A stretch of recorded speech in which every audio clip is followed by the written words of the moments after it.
this thing's shaking. Okay. Hey, y'all. Okay, so I have a lot of messages to release, and I hope I don't sound all over the place. For this word, God gave me, he told me to title it Death to the Pest, and Christmas is coming early for some, okay? And how he gave me this message, I was doing my delivery job one night. That's when he started this message. He's been pouring so much into this message. I said I had to get it out before I burst because it's so much. And I have been dealing with a lot of distractions lately, so it's been hard to sit down and get it out. But so, anyway, okay, so how this started out, I was doing my delivery job one night. This was probably either November the 2nd or the 3rd. I just know it was in the first couple of days of November, because when I was driving, I saw that a lot of houses were already like decorated for Christmas. And I'm like, man, oh my God, like I normally don't see houses decorated for Christmas this quickly. They normally wait a little bit longer. It was like one day it was Halloween, and then I seen Halloween decorations, and the next day, night, I'm like out there, I see Christmas lights up just like that. And I heard Christmas is coming early, okay? That's what I was hearing from him. Christmas is coming early for some, okay? And that's when he was telling me he wanted me to release this message, and he started pouring more into it. He has been pouring so much on this topic and just expanding on it, y'all. So I'm praying I can release it in a way that is understandable for everybody. And make sure you pray about this word and only take what parts are for you. Always take what's for you. Okay, so what he was showing me here. So on this particular night, I only delivered to like 2 places. And the 2 places I delivered to, the first one had a little frog sitting at their doorstep when I went up there. And I don't do frogs. So I'm like, that frog needs to move before I put this stuff down, because I didn't want it to jump on me. And so I bucked at it. I bucked at the frog, but the frog still wasn't moving. And so I'm like, he's not scary at all. And so then I stumped my foot at it. And when I stumped my foot at it, it paused, and then it went ahead and hopped away. Like I'm a, go ahead and get out her way. And I put the stuff down. And I'm like, that little arrogant frog, he took his time getting out the way. And so, anyways, that was the first house. The second house I went to had a huge spider crawling up the side of the door. Like, I've never seen a spider this big before in Texas, like ever. And I mean, these were nice new neighborhoods, nice new houses, but they had this huge spider, like crawling, just crawling up the door. And I thought it was a water bug at first, because it's like the size of a water bug. And then I saw all the extra legs, and I was like, oh my God. And so the spider fell at their climb. It was climbing towards the top of the door. It fell. And when it fell, it made a noise because it was so big. And then it got back up and started climbing on the side of the door again. And when I stepped back, I saw that there was another spider. So that spider was on the right side of the door. And then when I stepped back, I saw there was another spider on the left side of the door too. And they were both the same size. And I was like, oh my God. And so I called the lady, let her know, I was going to put her items on the bench. I wasn't coming near her door. And, told her to be careful because there's 2 huge spiders out there. And so, anyways, what God was basically showing me, because I'm like, this is not a coincidence. No, there is no such thing as coincidences with God, okay?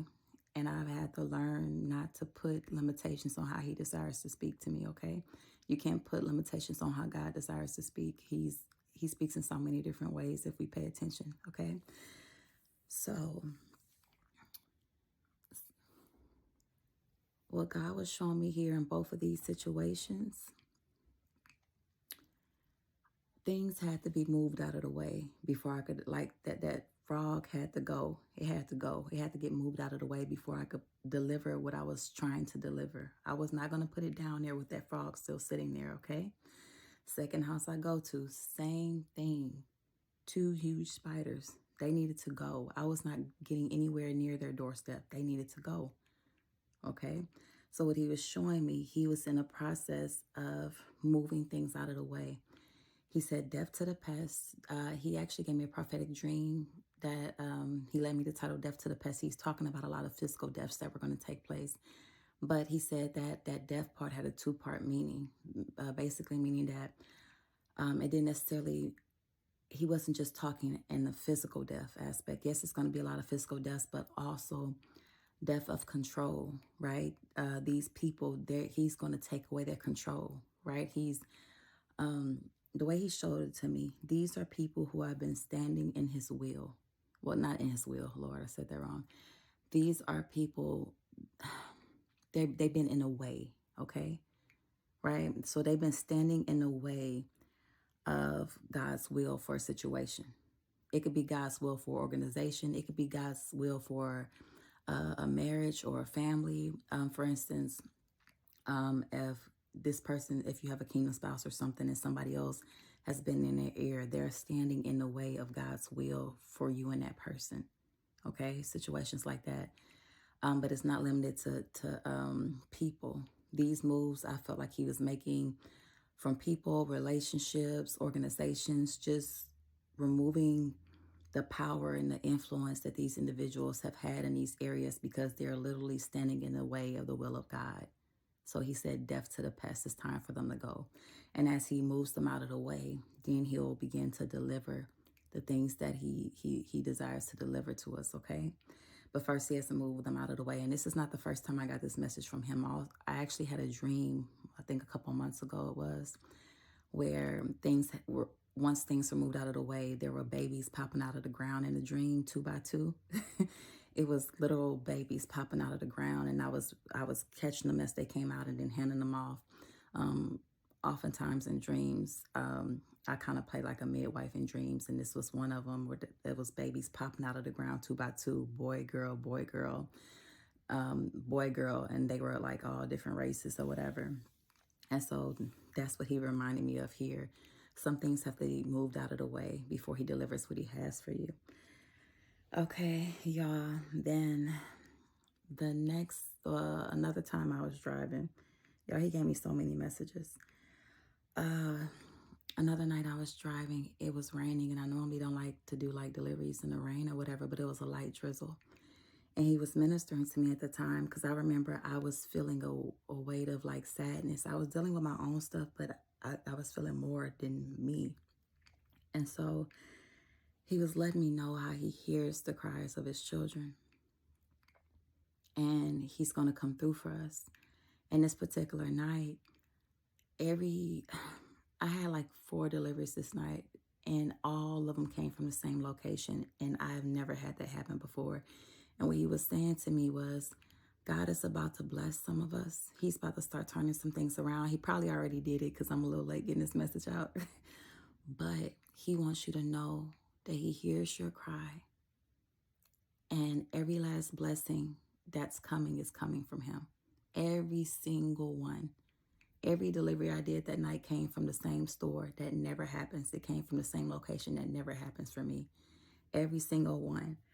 And so he wants you to know that every single blessing that's coming your way, it's coming from him. He's heard your cry.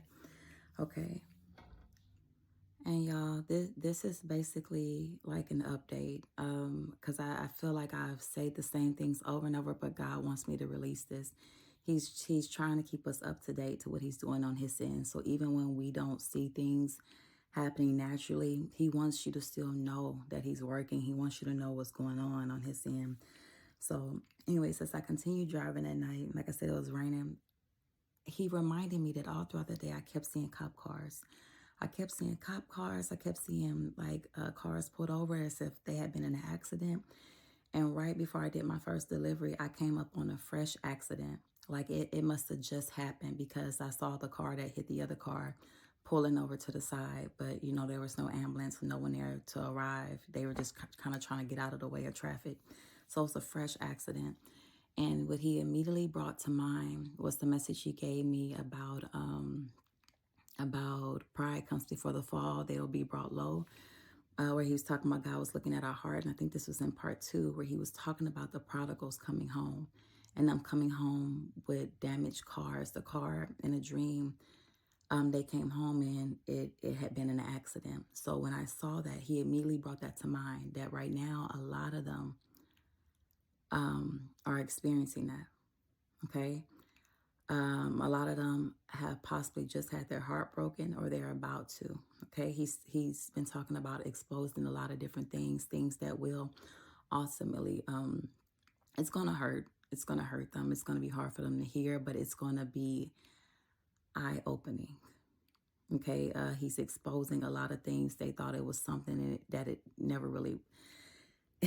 He's going to shed light on a lot of things that they have been blinded to, and it's not going to be easy for them to receive. A lot of them are going to be coming home with broken hearts. So me seeing those car accidents back to back, he was showing me that's happening now. Okay, it's continually happening. He's still exposing, or it's about to happen, and he wants y'all to keep them in prayer.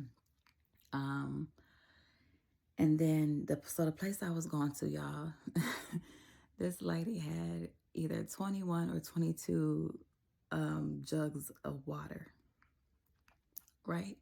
And so I was like, oh my God, I wasn't looking forward to delivering all that water. And so anyways, when I get to our house, I probably made about 3 trips alone carrying the water. I carry like 7 at a time. I loop them things on my finger. But so this part, since my first person had all this water, and God was showing me that a lot of the prodigals are just coming out of a situation where their heart has been broken, or things have been exposed to them, or their heart is about to be broken. This is going to be part of the purification process is about to start for them, right? That's what he was showing me with all that water, because I'm like, ain't no way. And he starts speaking, more about it, that it had a purpose, right? And when I went to deliver it, again, this is another nice new neighborhood, right? Delivering a lot of nice new neighborhoods. And so it was 3 guys. The neighbor's house, it was 3 guys standing outside in the dark. And I couldn't make out their face because they was literally standing in the dark. And they were watching me the entire time. And it made me a little uncomfortable. And so God was speaking that this part may be uncomfortable, right? For you as well.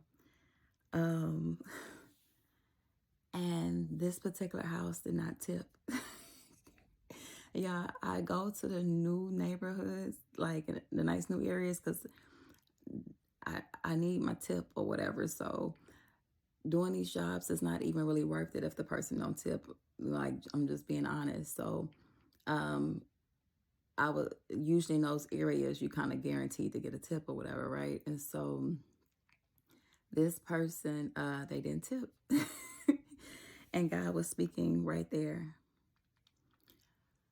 During this process where God is purifying their heart, he's allowing them to be broken down. It's uncomfortable for them. You might not see a reward. Oh, Jesus. You don't see what God is doing. It may look the opposite to you, okay? The tip is like a reward, so to speak. The way he's showing it to me, I hope I'm explaining this right. You may not see what God is doing. He is purifying them. They're going through a brokenness. Pray for them while they're going through this process. You might not see the fruit of it right now. Just know that he's working, though.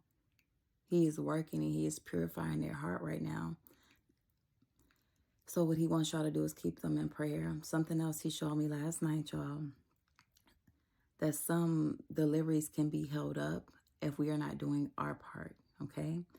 So like I mentioned before, I had a dream, a prophetic dream, where the person, a prodigal, in the dream, I was the one that removed the tape from their eyes. They had tape covering their eyes, and I was the one who removed it.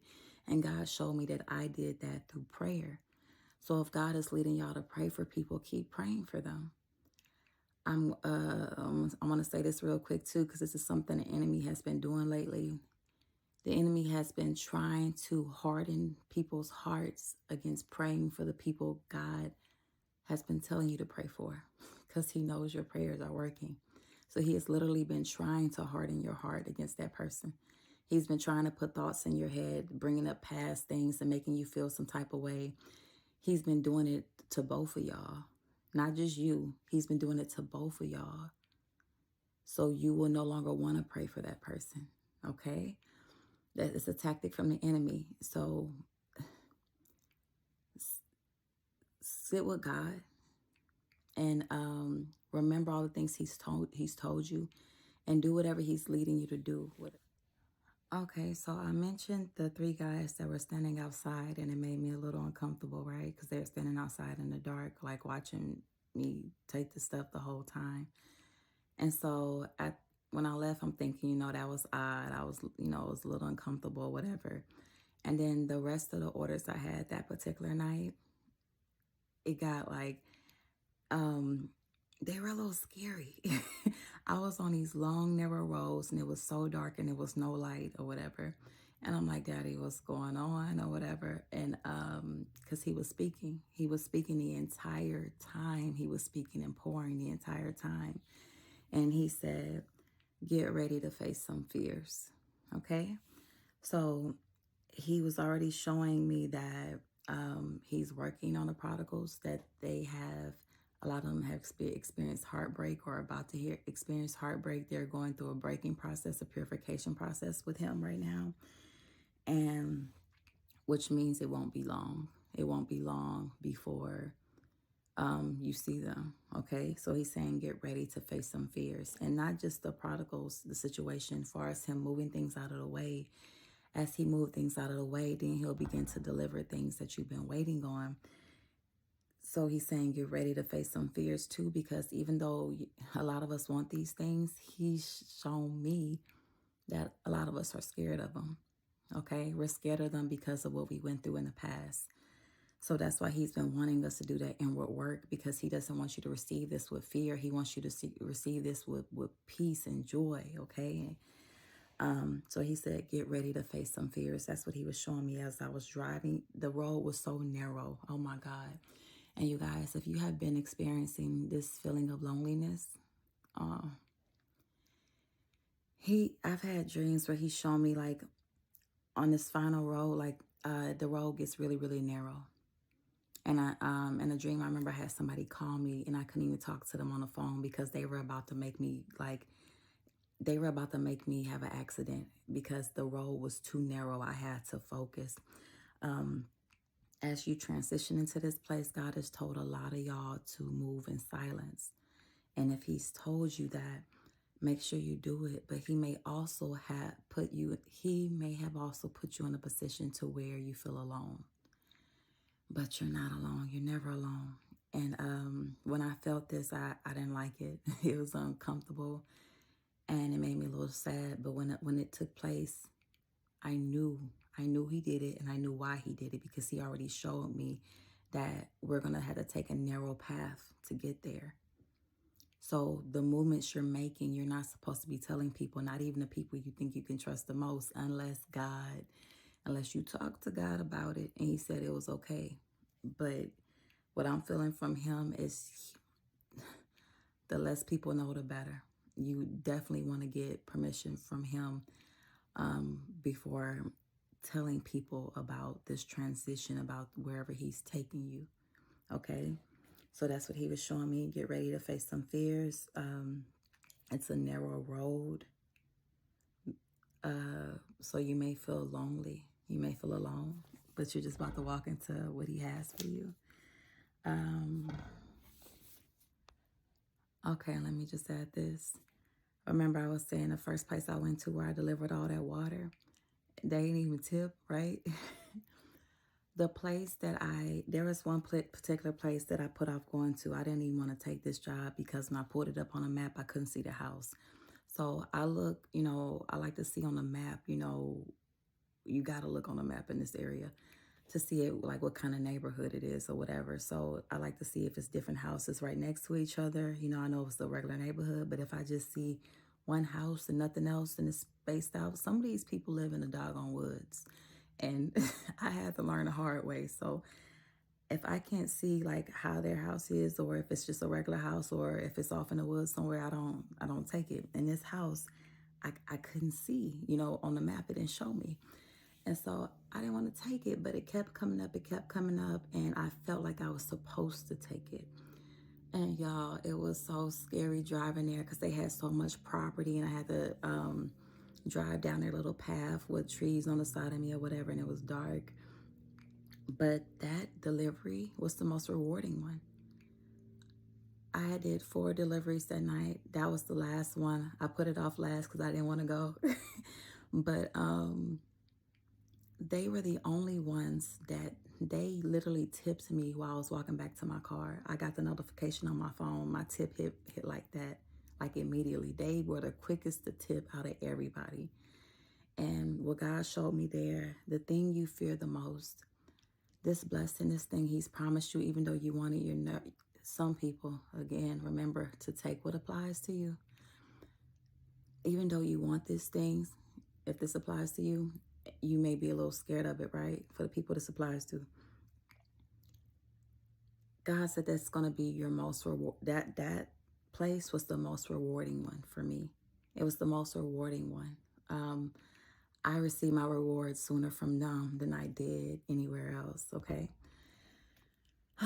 So, y'all, that was basically the message. And then he also let me to mention that was that night I did 4 orders. He had me y'all, I'm tired. He had me recently submit a post about the number 4. If you're seeing a number 4, that means that things are about to change. And I heard celebration music, that song, it's about to be a celebration. Yeah, I heard the celebration song or whatever, and he was basically saying that if you're seeing a number 4, your life's about to change. And he brought up the fact that I did 4 deliveries that night. So you don't have to be afraid. He doesn't want you to be afraid of the thing he has for you. You're going to enjoy it, but he wants you to follow his instructions because he's given us all individual instructions upon receiving it. And then also, when I was driving, even now, even last night, I'm seeing these huge skeletons still in people's yards. Like, I don't know why they still got these doggone skeletons up. But what God has been showing me there, even if you haven't seen it yet, don't worry. He's still clearing things up, okay? I kid you not, I have never seen people leave their doggone Halloween stuff up this late. I mean, people still got their houses decorated for Halloween. But yeah, I'm sorry, my daughter's kicking this thing and it's shaking. So if you haven't seen anything yet, don't worry. God is still clearing things up. Continue to pray. Continue to do all the things He's leading you to do. And He just wants you to know that He's working. And He wants you to know what He's working on. So He said death to the past, meaning He's clearing some things up. He's moving things out of the way. And Christmas is coming early, okay, for some, okay? Continue to pray. Continue to trust Him. And continue to prepare, okay? Because the way I'm seeing this is it's going to be an overnight change, and you just want to make sure you're ready. And for some of y'all, make sure you're actually doing what he gave you instructions, okay? And some things can be held up if you have not followed said instructions, okay? So make sure you also prepare by keeping your heart right. Like I said, the enemy has been trying to harden hearts. He's been trying to put thoughts in our heads and turn our heart away from the thing that God told us He had for us. God said this thing was good for us. He doesn't give bad gifts. He gives good gifts. So the enemy has been trying to harden our hearts towards some of these things, or towards certain people, like I said, that God told us to pray for. So rebuke that and know that it's a tactic from the enemy, and just continue to trust God and pray. All right. I love y'all so much. I love y'all, and y'all be blessed.